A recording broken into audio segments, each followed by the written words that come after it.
19절부터 25절 말씀으로 은혜 나눌 말씀의 제목은 예수님이 인정하시는 아브라함의 자손입니다. 예수님이 인정하시는 아브라함의 자손.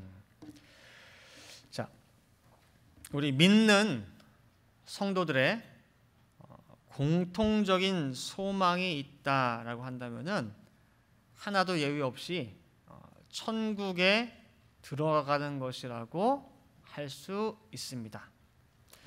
그런데 오늘 읽은 이 두 본문은 구원, 즉 천국 입성과 아브라함과 직결되어 있음을 우리가 살펴볼 수가 있습니다. 첫 번째 본문인 마태복음 8장 11절은 아브라함이 천국에서 기다리고 있고 그렇게 말씀하고 있고, 그 다음에 두 번째 본문인 누가복음 16장 19절부터 25절 말씀은 심지어 그 천국을 어떻게 말씀하고 있느냐, 아브라함의 품이라고 말씀하고 있습니다. 따라서 천국에 들어갈 수 있는 자격자가 과연 누구냐라고 할 때에 아브라함의 자손이라는 것을 우리가 알 수 있습니다. 그러나 여기서 말하는 아브라함의 자손이라고 하는 것이 모두 혈통적인 아브라함 자손을 얘기하는 것은 아니라는 겁니다. 모두가 아니라는 거예요. 그 가운데에서 아브라함의 자손이라고 하는 그 사람들 가운데 예수님께서 인정하시는 자가 바로 참 아브라함의 자손이라는 것을 우리가 알아야 합니다.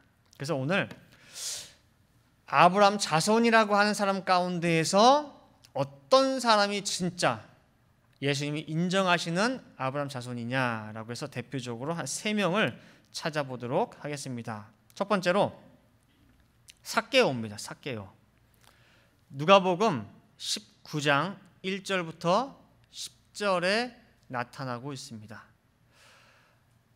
이 장면을 잠깐 설명드리면은 예수님께서 공생의 마지막으로 예루살렘에 올라가는 길입니다. 이번에 올라가면은 무엇이 기다리고 있느냐? 십자가가 기다리고 있습니다. 사람이 이제 이 땅에서의 삶이 이제 한 일주일 정도밖에 남지 않은 그런 시점입니다. 여러분들이 몸이 어디가 좀 결리고 아파서 한 검진차 병원에 갔어요. 근데 의사가 좀 더 검사를 해봐야겠대요. 그래서 이것저것 여러 가지 기계로 검사를 다 해봤는데 결과가 암이래요. 근데 그럼 어느 정도나 진행이 됐습니까? 라고 했더니 말기 중에 말기래요. 그럼 얼마나 남았습니까? 했더니 길어봐야 한 달이래. 자, 그러면 여러분들 딴 생각 듭니까? 네? 걱정돼요? 차 페이 어떻게 하지? 집 이거 모기지 내야 되는데 얼마나 내지? 애 대학 어떻게 하지? 뭐 하지? 아무런 생각도 안 들고 만사가 다 귀찮고 세상에 그냥 내가 제일 불행하고 절망적이고, 그러니까 누가 나한테 말 거는 것도 싫고 뭐도 싫고 다 원망스럽고 다 짜증나고, 그죠? 근데 예수님은 한 달도 아니에요. 일주일밖에 안 남았어요. 근데 그 마지막 올라가는 그 처참한 예루살렘에 올라가는 길에 먼저 어딜 가느냐? 여리고성을 들러요. 왜? 거기서도 할 일이 있기 때문에 누구 한 사람을 찾아야 되는 거예요. 여리고성에 들어갔습니다.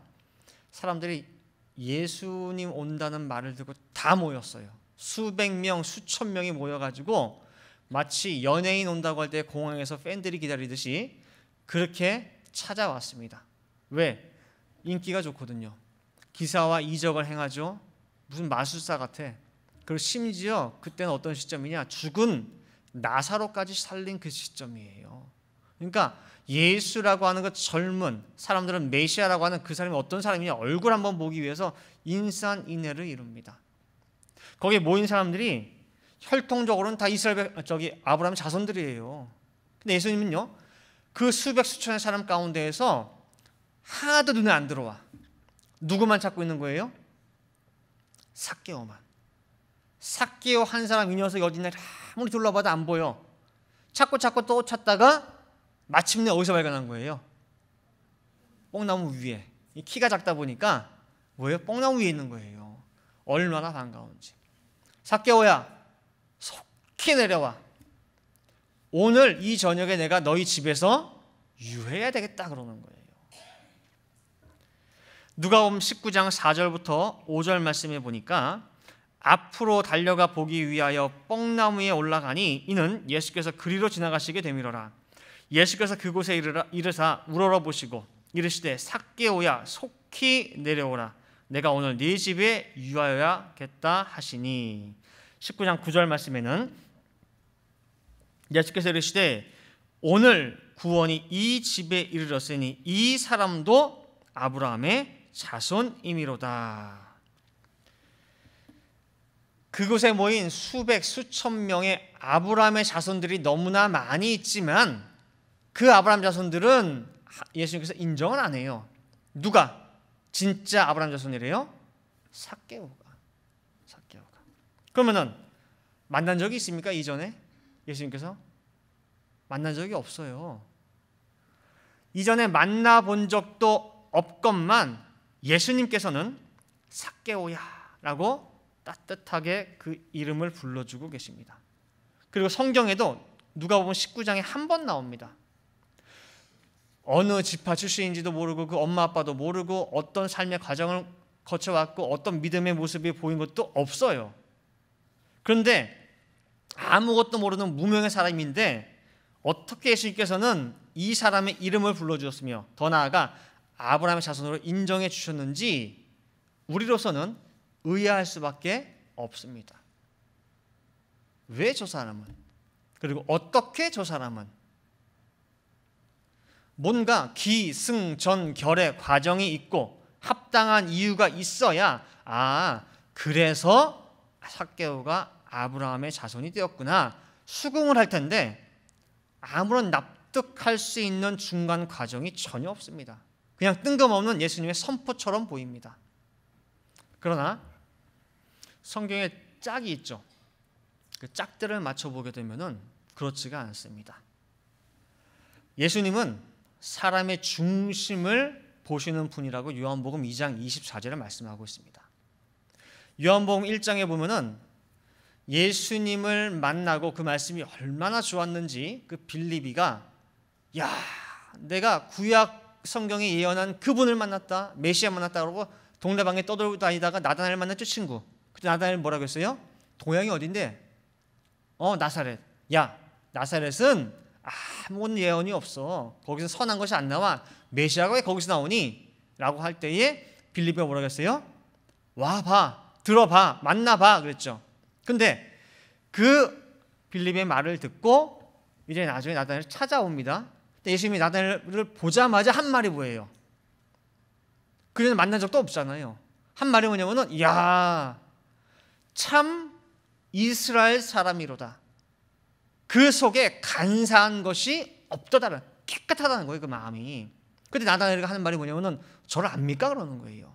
만난 적이 없거든요. 근데 예수님 하신 말씀이 뭐냐면은 빌립이가 너 찾아가기 전에, 다시 말하면 빌립이가 나다나엘 만난 것도 다 알고 있고 찾아가기 전에 네가 무화과 나무 아래 있는 것을 내가 봤다 그러는 거예요. 그럼 무화과 나무 밑에서 나다나엘이 뭐 했겠어요? 기도했겠죠. 기도.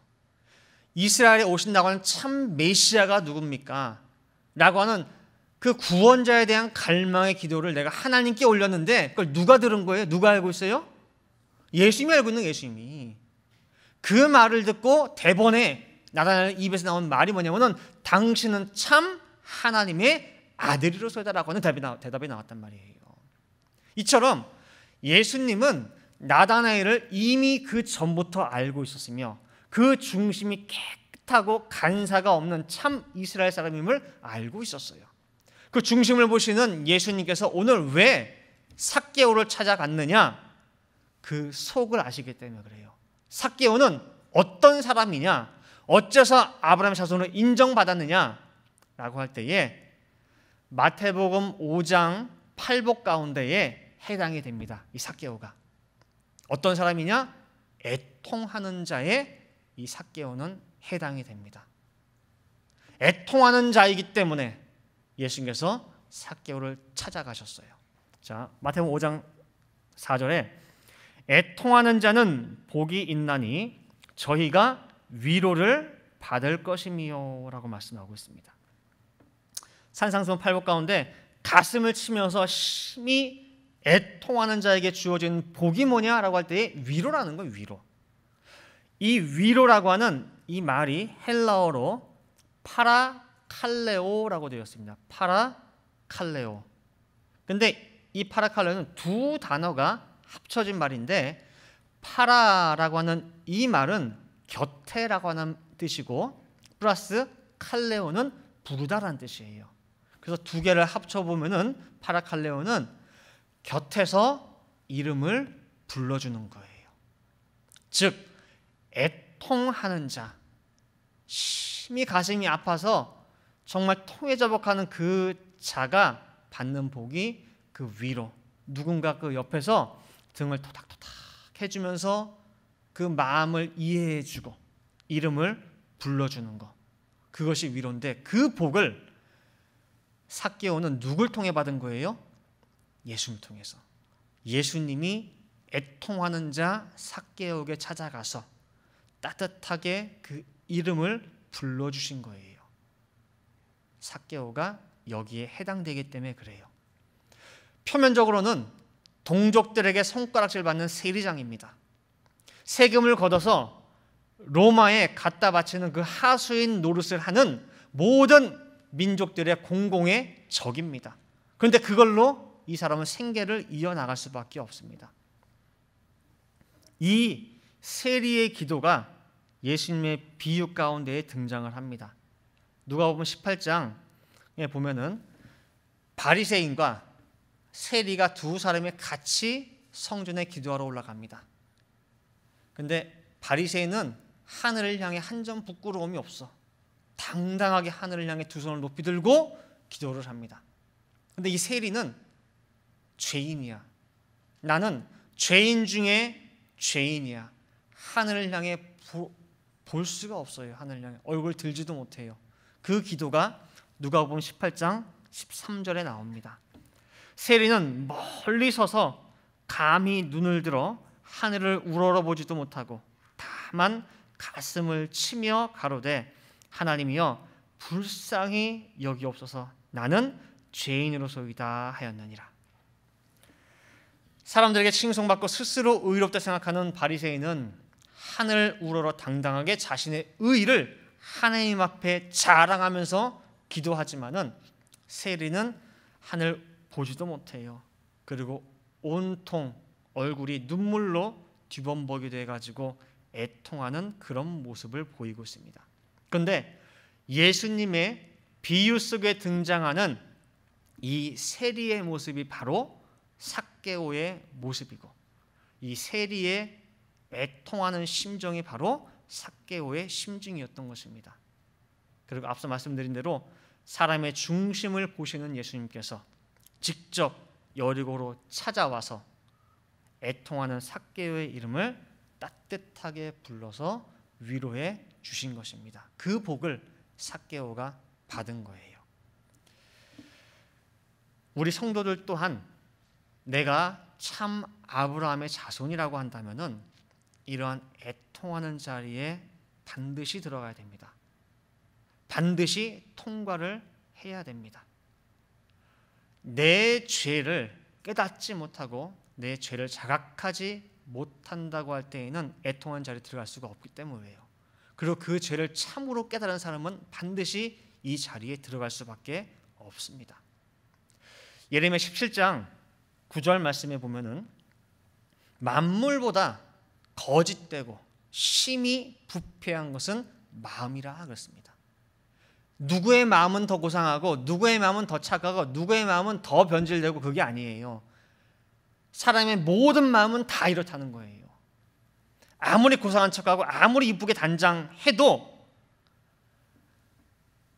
사람의 마음은 만물보다 부패해서 썩은 시체 같은 냄새 나는 것이 바로 나라고 하는 것을, 죄인인 나라고 하는 것을 깨달은 사람만이 애통할 수밖에 없고 죄의 문제를 놓고 하늘을 향해 자복할 수밖에 없다는 거예요.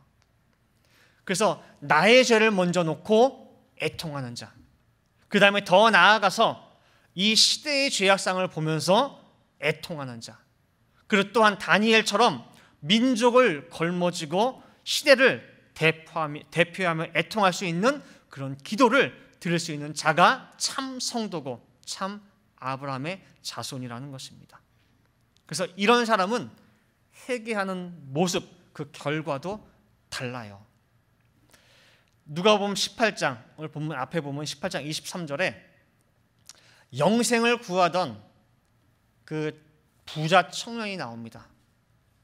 자기는 할 거 다 했어. 율법을 다 준수해서 다 지켰어. 그럼 뭘 하면 영생을 얻을 수 있을까? 예수님께 찾아갔습니다. 예수님께서 참 그런 모습을 보면서 너무 사랑하고 이뻤어요. 그리고 마지막에 하신 말이 뭐예요? 그러면은 내 있는 재물을 팔아서 가난한 자들에게 주고 넌 나를 따라와. 그게 영생의 길이야. 그런데 그 부자 청년 결과가 어떻습니까? 누가복음 18장 23절 말씀을 보면은 큰 부자인 고로 근심하며 가더라 그랬어요. 그리고 그 이후에 다시 예수님 앞에 왔다는 말은 없습니다.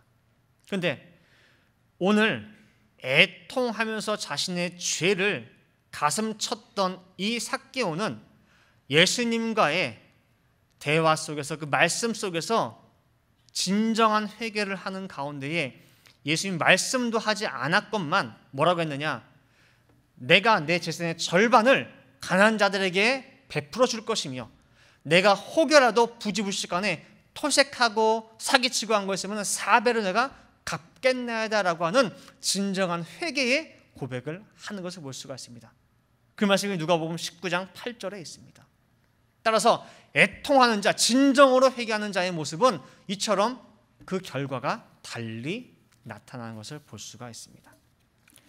그다음 두 번째로 어떤 사람이 예수님이 인정하시는 진정한 참 아브라함의 자손이냐? 두 번째, 이방 백부장입니다. 마태복음 8장 5절부터 13절 말씀에 나와 있습니다. 자신의 수많은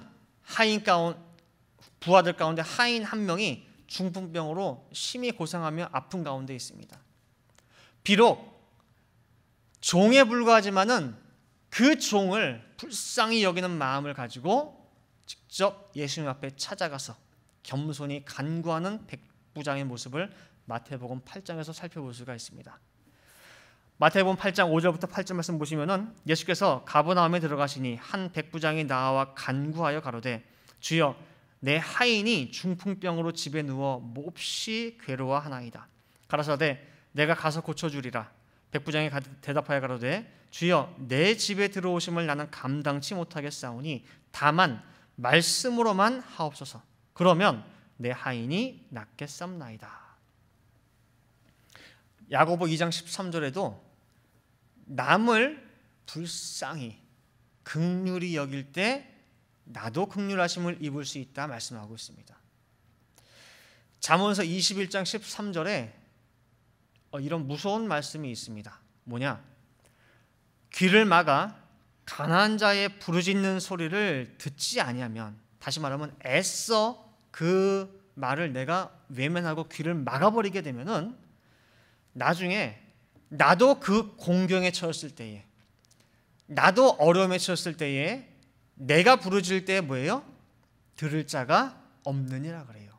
내가 귀를 막았듯이 내가 부르짖을 때에 주변 사람들이 뭐 한대요? 귀를 막아버린대요. 남은 어찌 되든 상관없고 나만 아니면 된다는 그런 이기적인 모습에 대한 경고의 말씀이 아닐 수 없습니다.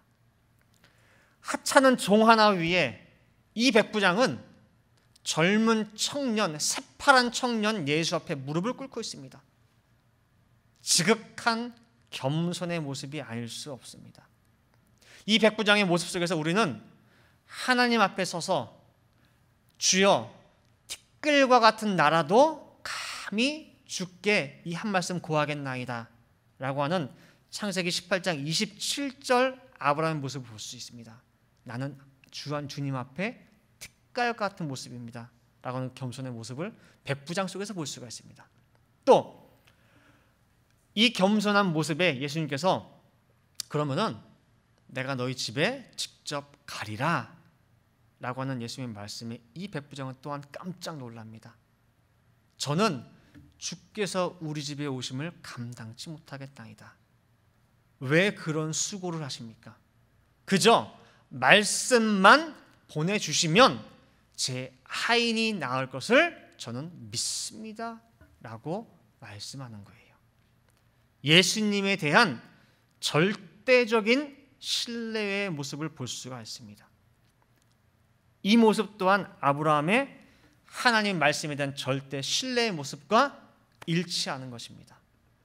이방 백부장의 지극한 겸손의 모습, 그리고 말씀에 대한 절대 신뢰를 보시고 예수님이 깜짝 놀라신 거예요.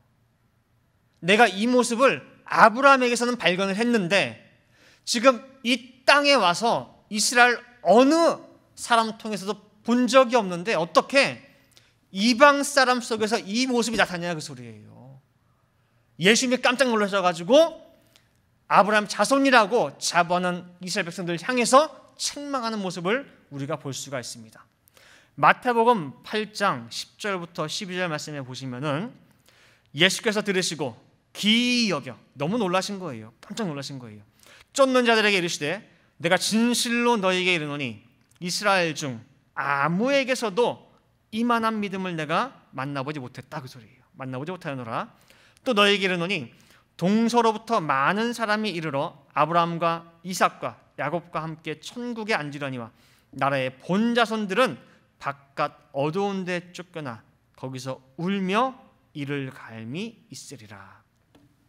오늘 이 순간 예수님께서는 언약과는 또 아브라함의 혈통과는 아무런 상관이 없는 이방 백부장을 아브라함의 자손으로 인정해 주신 것입니다. 그 다음에 세 번째, 누가 아브라함의 참 자손이냐? 거지 나사로입니다. 오늘 본문이죠.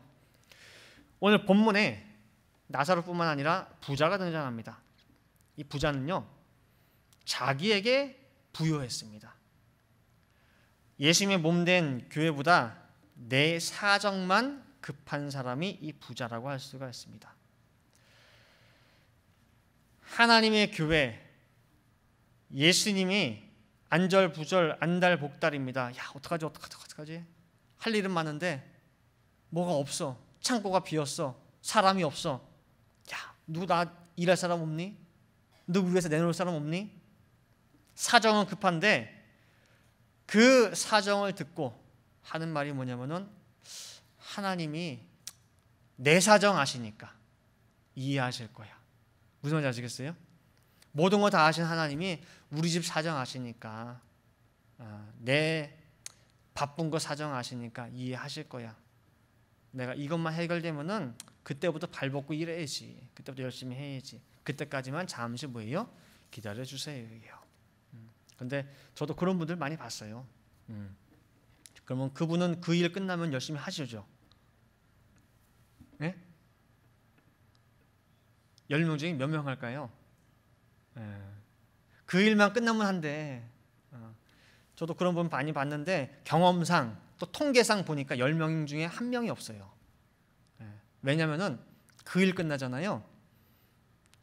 그러면 사단이가 또 다른 또 일을 또 줘요. 그냥 놔둘 것 같아요? 일하게 놔둘 것 같아요?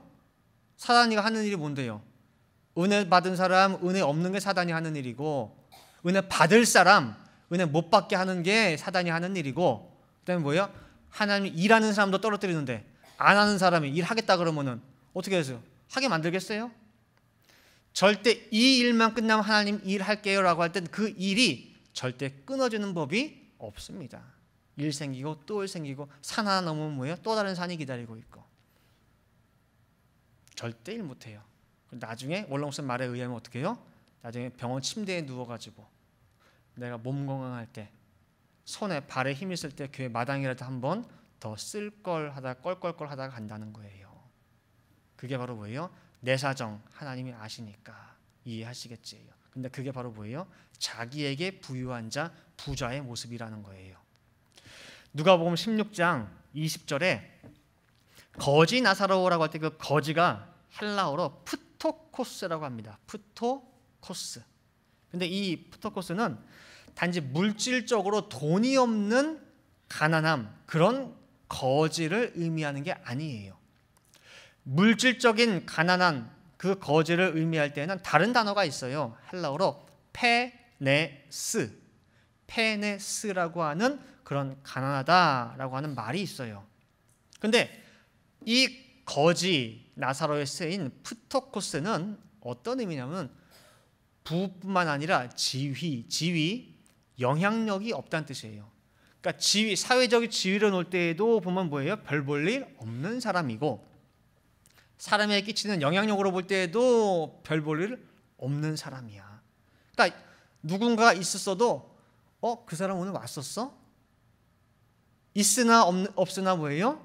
별로 존재의 의미가 없는 사람이 바로 프토코스예요. 근데 이런 거지의 모습이 보면요, 사도행전 7장 5절 말씀에 아브라함도 이 땅에 발붙일 만큼도 유업을 주지 않으셨다라고 말씀하고 있어요. 아브라함이 이 세상 거지예요. 세상에서 보면은 거지 아브라함이에요. 근데 마태복음 5장 3절 말씀 8복 가운데 또 다른 한 복인 보면은 심령이 가난한 자는 복이 있나니 천국이 저희 것이며 그래요. 심령이 가난한 자 복이 있다. 근데 여기서 이 가난한 자에 나오는 단어가 바로 뭐예요? 헬라어로 프토코스예요. 거지와 같은 어원입니다. 즉 나사로와 아브라함의 공통점이 뭐냐? 이 세상에서 뭐라는 거예요? 거지라는 거예요. 거지. 이 세상에서 거지예요. 프토코스, 땡전 한 푼 없는 절대 빈곤의 상태. 자, 그러면은 우리 성도님들 아브라함에 대해서 좀 알잖아요. 그렇죠? 아브라함 진짜 거지였어요? 땡전 한 푼 없어요? 아브라함이 부자였어요? 부자 아니었어요? 예? 그냥 부자가 아니에요. 거부예요. 거부. 큰 부자예요. 근데 무슨 아브라함이 거지예요? 예? 아브라함은 왜 가난한 자예요? 말이 안 되지. 거부인데. 자, 이것도 제가 몇 번 예를 들었을 거예요. 올롱쌤 예인데, 똥파리가 뭐 좋아해요? 제일 좋아하는 거. 똥 좋아해요. 그래서 등산하러 올라가다가 갑자기 큰일이 마려워. 저 숲속 깊숙이 아무도 모르는 곳에 가가지고 뭐예요? 큰일을 봤어. 아무도 몰라요. 근데 누가 찾아와요? 기가 막히게 똥파리가 알고 찾아와요. 똥파리가. 그만큼 뭐예요? 그 냄새나 그 모든 걸 뭐예요? 알고 자동적으로 찾아옵니다. 똥파리는 찾아옵니다. 근데 원로사 말씀이 뭐냐면은 똥파리가 그렇게 똥을 좋아해서 아무도 모르는 인적이 없는 그것까지 찾아간다 할지라도 똥파리도 어디에 빠지면은 똥에 빠지면은 죽어요. 무슨 말인지 아시겠어요? 똥파리가 똥을 좋아해도 그 똥에 빠지면 죽어요. 자, 아브라함이 재산이 어마어마하게 많았습니다. 금, 은, 보화, 소, 양, 염소, 약대, 어마어마한 거부였습니다. 그러나 그 모든 재산과 물질이 아브라함 주변에는 널리고 널렸어요. 그러나 아브라함 속에는 있어요, 없어요?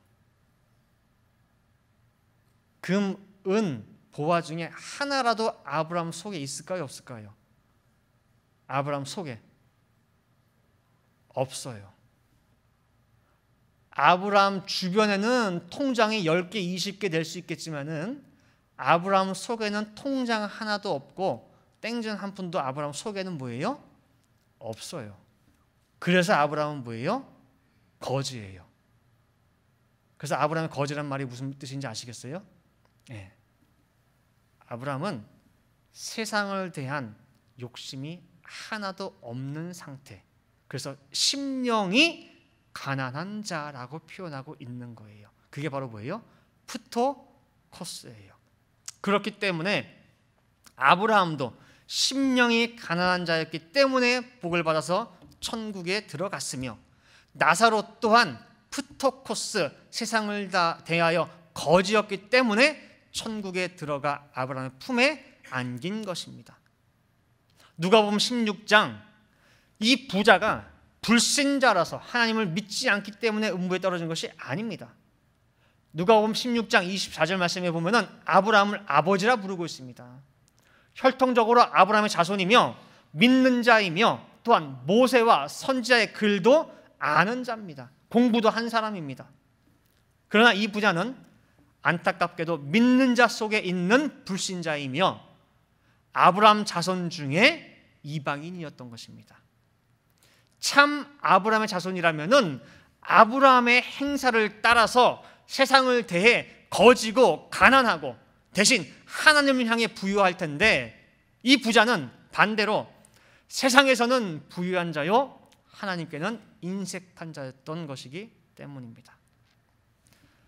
성도 여러분, 세상에서 우리가 아무리 인정받고 살아봐야 7, 80년이에요. 나이가 40이면은 이제 한 4, 50년 남았고, 나이가 60이면은 한 2, 30년 남았어요. 이제 먹고 마시고 누리고 살아봐야 몇십 년 안 남았어요. 아무리 사람들이 내 사는 라이프 스타일을 보면서 우와 부럽다 칭송해도 인정해도 하나님이 인정치 않고 버린다면은 그 인생은 가치 없는 인생입니다. 반면 나사로처럼 세상은 인정치 아니하고 거지라 하여 버렸어도 하나님이 인정하시고 보살펴 주시면은 그 인생은 성공한 인생이라는 것, 지극히 간단한 이치지만 중요한 사실입니다. 이제 결론 맺도록 하겠습니다. 천국에 누가 들어가느냐? 오직 누구 자손만? 아브라함 자손만 들어갈 수 있습니다. 그리고 아브라함 자손이라 할 때에 로마서 2장 28절은 혈통의 유대인이 아니래요. 혈통의 아브라함 자손이 아니래요. 진정한 유대인은 누구냐? 이면적 유대인이 참 유대인이고 아브라함 자손이라고 말씀하고 있습니다. 따라서 그 모든 행사가 아브라함과 같을 때 천국에 들어갈 수 있습니다. 그 예로 오늘 우리가 세 사람 살펴봤습니다. 거지 나사로 봤죠? 첫 번째로 살펴본 대로 땡전 한 푼 없는 절대 빈곤의 상태인 거지입니다. 자, 그럼 여러분들 진짜 거지 돼야 돼요? 진짜? 있는 거 다 내놓고? 예?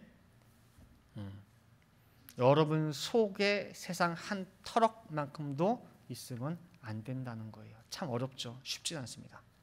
두 번째 살펴본 게 백부장이죠. 남을 긍휼히 여길 수 있는 사람, 지극한 겸손, 그다음에 말씀에 대한 절대적인 신뢰입니다. 아브라함 속에도 이런 모습이 나왔었죠. 말씀드린 대로 삼촌 버리고 소돔으로 떠나버리는 배은망덕한 조카임에도 불구하고 잡혀갔다는 말을 듣고요, 아브라함이요 어찌할 바를 몰라가지고 자기의 생명을 걸고 쫓아갔습니다. 동방에 4개국 나라가 4개 모인 거예요. 4개국 연합국과 아브라함이 자기 집에서 일하는 사람 318명 데리고 싸우러 갔다니까요. 이거 어떻게 이기겠다고 쫓아가요? 말이 안 되죠. 너무너무나 무모한 모습이 아닐 수 없습니다. 그럼에도 불구하고 어떻게든 아브라함은 자기 조카 롯을 살리겠다고 하는 그 한 마음이 그 아브라함의 그 모습 속에서 누가 오버랩 되느냐? 자기 종 하인 살리겠다고 그 젊은 청년 예수님을 향해서 달려가는 백부장의 모습을 우리가 오버랩돼서 볼 수가 있다는 거예요. 그 다음에 세 번째 살펴본 게 누구예요? 삭개오죠. 애통하는 자. 그래서 아브라함의 고향과 친척 아비 모든 것을 버리고 오직 하나님의 말씀만 쫓아 가나안으로 향하는 그 마음이 가볍겠느냐 그 말이에요. 그 마음이 찢어지는 가슴일 것이고 애통하는 심령이었을 것입니다. 근데 그 말씀의 길을 걸어가는 찢어지는 마음, 슬픈 마음, 비통한 마음처럼 이 말씀의 이 길, 우리가 걷는 이 여정 가운데 찾아오는 수많은 환난과 억울함과 모욕과 역경 속에 애통하는 자의 모습이 바로 참 아브라함의 자손이라는 것입니다. 결코 이 길이 쉬운 길이 아니라는 거예요. 애통할 수밖에 없고 눈물 흘릴 수밖에 없는 길이라는 거예요. 아골골짝 빈들에도 복음 들고 가오리다. 이 찬송이 등 따시고 배부른 가운데 부르는 찬송이 아니라 입으로만 외치는 길이, 그 길이 아니라 참으로 이 길을 걷는 사람은 그 입에서 정말 주여 어찌하오리까라고 말 나올 수밖에 없고 그 눈에서는 뭐예요? 애통의 눈물이 나올 수밖에 없는 길이라는 거예요. 그래서 이 길을 직접 체험하는 자, 그 길을 걷는 자가 바로 아브라함의 자손이라고 예수님께서는 인정하신다는 것입니다. 여러분들, 세상에서도 내가 대단히 존경하는 인물이 있으면은 그 사람을 닮기 위해서 자세히 살피고 연구합니다. 그 사람의 습관이 뭔지, 하다못해 그 사람의 손짓, 그 사람의 몸동작, 미세한 제스처까지도 뭐예요? 자세히 살펴봐요. 그런데 우리가 아는 아브라함은 과연 어떤 정도 수준입니까? 그냥 믿음의 조상? 자기 하나밖에 없는 독생자를 모리아산에서 바치는 그 믿음? 이제부터 우리 늘푸른 동산교회 성도들은 모두 아브라함을 잘 살피시고 연구하시기 바랍니다. 그의 행사가 어떠하였는지, 아브라함의 그 믿음의 결단이 어땠는지, 그 하나하나가 일을 닥쳤을 때에 어떠한 자세로 그 일들을 접했는지, 또 세상을 대하는 아브라함의 자세가 어땠는지, 어떤 과정을 통해서 마침내는 모리아산에 올라가 믿음의 인정을 받았는지 하나하나 자세히 보고 연구하고 그 다음에 담기 위해서 노력하시기 바랍니다. 그리고 마침내는 참된 아브라함의 자손들, 천국의 주인들 다 되시기를 간절히 바라겠습니다. 다 같이 기도하시겠습니다. 사랑과 나가 충만하신 아버지 하나님, 감사합니다. 이 거룩한 주일을 맞이하여서 원근 각처에 있는 우리 성도님들 아버지 앞에 예배드리기 위해 발걸음 인도하여 주시고 정말 아버지께서 기뻐하시는 이 예배될 수 있도록 아버지께서 허락하여 주시옵소서. 오늘 아브라함의 참 자손이 누구인지에 대하여 살펴보았습니다. 아브라함의 행사가 우리 한 사람 한 사람 통하여 나타날 수 있도록 아버지 허락하여 주시옵소서.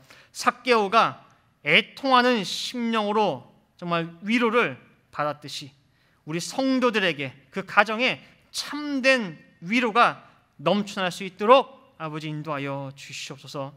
이방 백부장이 그 보잘것없는 하인 하나를 위하여 긍휼히 여기고 불쌍히 여겨 예수 앞에 나아가 무릎 꿇고 간구하였듯이 그러한 남을 먼저 생각하는, 또 남을 먼저 세워주는 그러한 겸손함이 이 늘푸른 동산교회에 넘쳐날 수 있도록 아버지 인도하여 주시옵소서. 또한 저희들 세상을 대하여 부자가 아니라 하나님께 부유한 모두가 될 수 있도록 인도하여 주시옵소서. 정말 짧은 세상 살면서 안정된 삶을 누리겠다고, 조금 더 취하겠다고 하나님을 외면하는 자 없도록 인도하여 주시옵소서. 그리하여 저 늘푸른 동산 모든 성도들의 삶 속에 아브라함의 모습들이 나타날 수 있도록 허락하여 주시고, 또한 예수님께서 인정하시는 참된 아브라함의 자손들 다 되게 하여 주시옵소서. 기도한 대로 될 줄을 믿고 감사드리며 이 모든 말씀 사랑의 말씀 예수 그리스도 받들어 기도 올리옵나이다. 아멘.